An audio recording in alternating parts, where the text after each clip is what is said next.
भारत क्या चीज़ है? भारत क्या चीज़ है आपको हमको पता नहीं है। पाकिस्तान वाले को पूछिए भारत क्या चीज़ है। भारत में आप रहते हैं, आपको अच्छा नहीं लगता, हमको भी अच्छा नहीं लगता है। एक फिल्म उद्योग की हीरोइन ने तो पहले कहा था, अमेरिका देखा, लंदन देखा और जापान, सबसे अच्छा लगा हमको लाहौर का, पाकिस्तान का लाहौर शहर। तो वो उनको तो लगा था अच्छा। और पाकिस्तान को पूछिए, पीओके वाले से पूछिए कि रोटी के लिए तरस रहे हैं। पाकिस्तान के लोग रोटी के लिए तरस रहे हैं। जो रोटी हमारे यहाँ मवेशी को खिलाया जाता है, जो रोटी मवेशी को खिलाया जाता है, आज उस रोटी के लिए पाकिस्तान के लोग तरस रहे हैं। और पीओके के लोग तरस रहे हैं। लेकिन भारत में जिहाद फैलाते हैं। भारत में रह करके भारत में जिहाद फैलाते हैं। यह इसमें देखना नहीं है। इसमें पीओके हमारा होगा, पीओके हमारा होगा। और पाकिस्तान की सरकार और सेना हमारे 2 दिन पहले हमारे 5 जवान को शहीद कर दिया था। उनको यह बात नहीं समझ में आ रहा है, जो मोदी बैठा हुआ है। अफगानिस्तान ने इनके 15 जवान को शहीद कर दिया। अफगानिस्तान ने इनके 15 जवान को, हमारे 5 जवान का शहीद कर दिए। पाकिस्तान को यह समझना चाहिए रोटी नहीं है। और भारत में घात प्रतिघात करते हैं, घात प्रतिघात करते हैं। पीओके को बचाइए। पाकिस्तान के शहबाज शरीफ साहब, पीओके बचाइए। वहाँ पर जनसंख्या नियंत्रण करने के लिए एक रास्ता ढूंढ लिया है। पाकिस्तान की सरकार ने जनसंख्या नियंत्रण करने के लिए एक रास्ता ढूंढा है। वह रास्ता है आतंकवाद का। भारत में आतंकवादी भेज दो। वह आतंकवादी छिटपुट में हमारे कुछ जवानों को भी, कुछ नागरिकों को भी हत्या कर देता है, लेकिन लौट करके नहीं जा सकते हैं। कोई भी आतंकवादी लौट करके नहीं जा सकता है पाकिस्तान। और उधर से अफगानिस्तान बैठा हुआ है। और पाकिस्तान, मोदी ने कहा हम, वहाँ पर आटा नहीं है, बिजली नहीं है, चूड़ियाँ भी नहीं है, चूड़ियाँ भी हम भेज देंगे।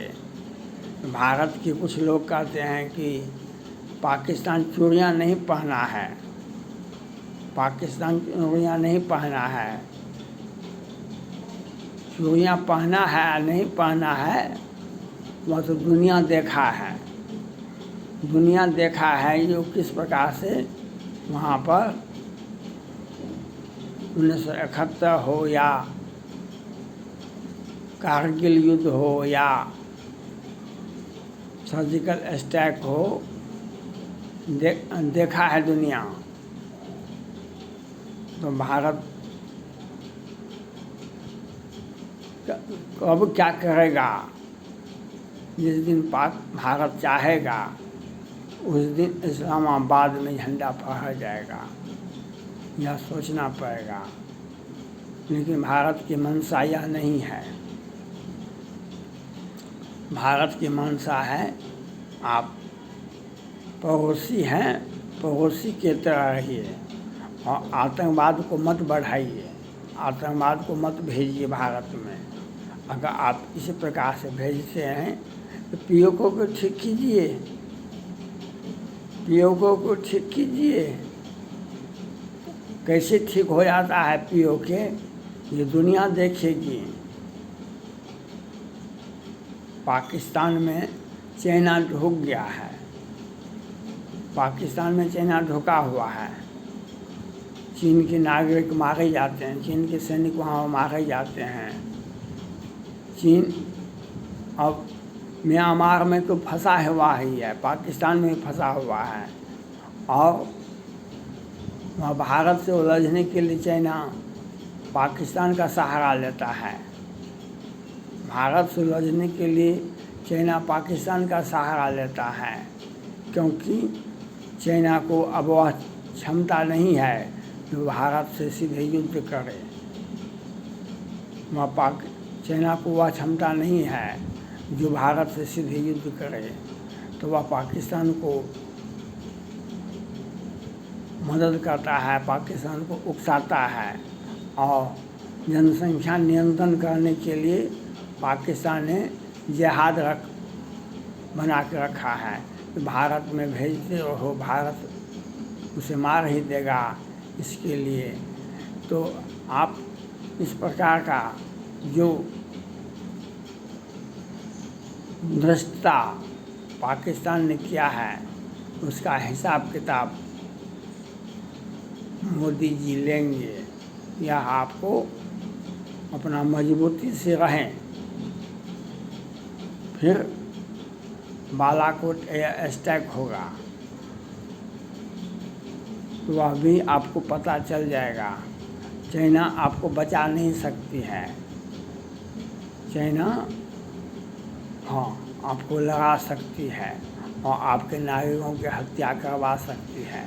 यह एक तरफ से अफ़गानिस्तान, एक तरफ से चाइना, एक तरफ से भारत, पाकिस्तान का जनसंख्या घट जाएगा। जिस प्रकार से पाकिस्तान भारत से उलझना चाहता है, वह शाहीन मिसाइल और गजनी मिसाइल दिखा रहा है। उसे यह पता नहीं है हमारे यहाँ अग्नि 5 है। कोई भी मिसाइल पाकिस्तान का भारत की ओर नहीं आ सकता है, क्योंकि 400 मिसाइल सिस्टम है, 400 मिसाइल सिस्टम है हमारे यहाँ। ये छोटा छोटा मिसाइल भारत की तरफ नहीं आ सकता है। चाइना का भी मिसाइल भारत की तरफ नहीं आ सकता है, क्योंकि 400 मिसाइल सिस्टम के बाद और अनेक मिसाइल सिस्टम है जो मजबूत है। वह हमारे यहाँ चाइना का हथियार नहीं है, हमारे यहाँ चाइना का हथियार नहीं है। हमारे यहाँ रूस का हथियार है, अमेरिका का हथियार है और इजराइल का हथियार है, और इंडिया मेड इन इंडिया का हथियार है। जो चाइना का हथियार आपको पता है पाकिस्तान को। म्यांमार ने क्या कहा आपको? म्यांमार ने क्या कहा? 20 J-17 जो स्टील्थ विमान है चाइना का, वह चाइना से पाकिस्तान के माध्यम से म्यांमार लिया, और उसका सारा का सारा विमान उड़ता नहीं है, उड़ता है तो गिरता नहीं है, गिरता है तो उठता नहीं है। हवाई अड्डे पर वह कचरा बन के खड़ा है। म्यांमार ने कहा कि हमारा पैसा वापस करो, नहीं तो तुम्हारे हवाई अड्डे समेत पूरे पाकिस्तान को हम जला के राख कर देंगे। इसलिए पाकिस्तान को समझना चाहिए, जो चाइना का हथियार देखने में दुनिया का सबसे सुंदर होता है, देखने में सबसे सुंदर होता है। एक भी उसका हथियार आज तक युद्धाभ्यास में अमेरिका के साथ या फ्रांस के साथ या ऑस्ट्रेलिया के साथ या जापान के साथ नहीं किया है। क्यों? जब आप दूसरे देशों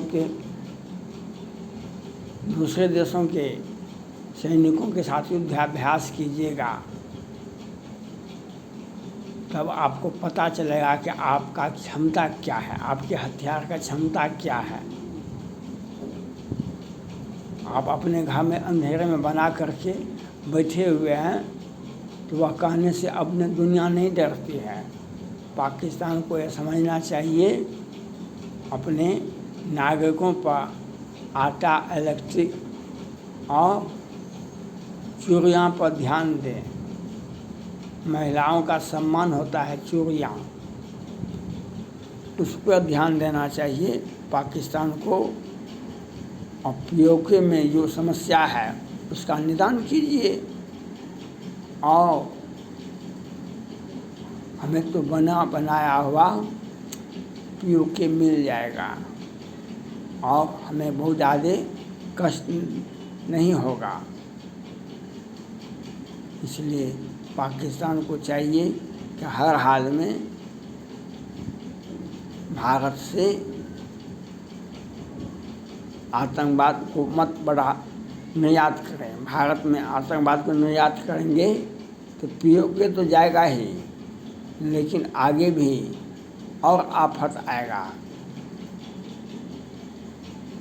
बिजली भी नहीं है, आटा भी नहीं है। ये मानवता के लिए कलंक है। मानव जाति के लिए ये आटा और बिजली अति आवश्यक होता है और वह भी नहीं है आपके घर में। और भारत से बराबरी करने के लिए बेचैनी दिखा रहे हैं। भारत से और चाइना के इशारे पर भारत से फुदक रहे हैं। इसलिए पाकिस्तान को मेरा सलाह है जो आप आतंकवाद को निर्यात मत करें। आप आतंकवाद को निर्यात करना बंद करें। यह आपके लिए शुभ नहीं होगा, आपके लिए अशुभ नहीं होगा। और आपका कोई भी हथियार, चाइना का कोई भी हथियार भारत की ओर नहीं जा सकता है, क्योंकि 400 मिसाइल सिस्टम के साथ साथ लेज़र वेपन भी है जो आपके घर में जितना भी हथियार है सबको छेद देगा। लेज़र वेपन ऐसा है, आज भारत के हथियार पर ही इजराइल दुनिया को तबाह कर रहा है। भारत के हथियार पर ही इजराइल दुनिया को तबाह कर रहे हैं। यह बात पाकिस्तान को समझना चाहिए, यह बात चाइना को समझना चाहिए। इसलिए भारत से दूर रहे और भारत पर गलत दृष्टि मत अपनावें। थैंक्स।